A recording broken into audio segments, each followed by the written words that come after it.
Hi guys! Welcome sa aking YouTube channel, and for today's video, meron naman ako ulit gustong i-share sa inyo about dito sa aking TikTok. So ngayon guys, kung napansin nyo, may offer na si TikTok Pay Later na 50,000. Pero bago yan guys, ay watch nyo muna yung aking mga videos sa aking GCash. Meron akong playlist ito guys kung paano nyo gagamitin si GCash, at yung iba ko pang playlist guys sa aking YouTube channel. So, lahat dyan, doon na makikita guys yung mga na-vlog ko na videos about GCash, Union, ano pa ba, yung mga connected kay GCash na pwede nating magamit sa pang-araw-araw.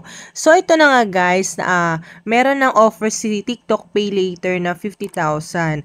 Matagal ko tong inabangan guys kasi nakita ko to sa TikTok matagal ng mga nakaraan pa na bakit kaya sa akin wala pa. So, ang ginawa ko guys, nag-link ako ng aking account sa TikTok, which is yung aking Revi Credit. So, tinap up ko siya dun sa aking TikTok, and then nag-order ako ng nag-order guys. Kasi nga, yun yung isa sa basihan nila para mabigyan ka ng account. Then, after nito guys, after some time, nag-check ako, at kung napansin nyo, meron na akong pay later. So, paano ko ba na-avail yun guys? So, ito yung kanilang 2 steps para ma-activate yung ating TikTok Pay Later. So, una, kailangan mo munang i-verify yung phone number mo, and then yung next, kailangan mo nang mag-add ng information. So, dito guys, no down payment, up to 12 months installment, and fast approval. Then, dito kailangan natin mag-create ng account.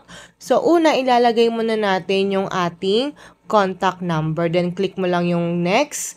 And then, after that, magsasend sila ng digits na kailangan nyo ilagay to confirm. And then, after nyan, kailangan nila ng consent, and click next to continue. Then, ito na yung sa ating pangalawang step. Kailangan natin mag-add ng information. So, gaya nga ng sabi dito guys, up to 50,000 yung credit limit na pwede nating makuha. So, click lang natin yung continue. Then, ito yung mga kailangan na ID for verification. So, dito guys, makikita nyo, may nakalagay si TikTok na recommended, which is PRC and driver's license. Then, the rest, hindi siya masyadong recommended. Then, dito, kailangan i-capture yung ating ID. So, make sure na maliwanag, hindi siya pwede ng photocopy, natatakpan, at hindi rin siya pwedeng malabo or blurred. So, after nito guys, trinay ko na yung aking UMID ID kasi wala ko doon sa dalawang recommended. Then, after nun guys, nung nagawa ko na, i-click lang natin yung confirm to continue. Then, additional information na kailangan. So, katulad ng first name, middle, last, date of birth, gender, and then marriage status. Then, after nyan, identify verification. So, dito yung sa selfie. So, di kailangan malinaw, may ilaw, hindi naka-shades, or hindi malabo. Then, after that, click mo yung continue for additional information required. So, after nito, guys, i-click lang natin yung continue. So, dito, guys, sa details, kailangan din ng ating email address, educational level, credit card held, and occupation information. So, after nyo malagyan yung ibang information na kailangan ni TikTok, ay i-click lang natin yung continue.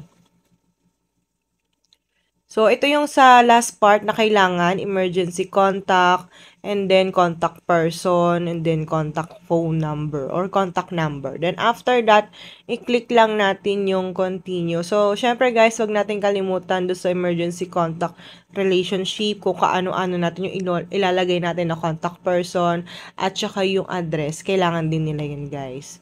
Then, after that, i-click lang yung continue, and then, ito na, reviewing credit na siya. So, mag-message na lang to sa inyong TikTok, sa inyong inbox, and then mag-wait na lang kayo ng mga ilang minuto kung magkano yung ma-approve sa inyo na credit limit.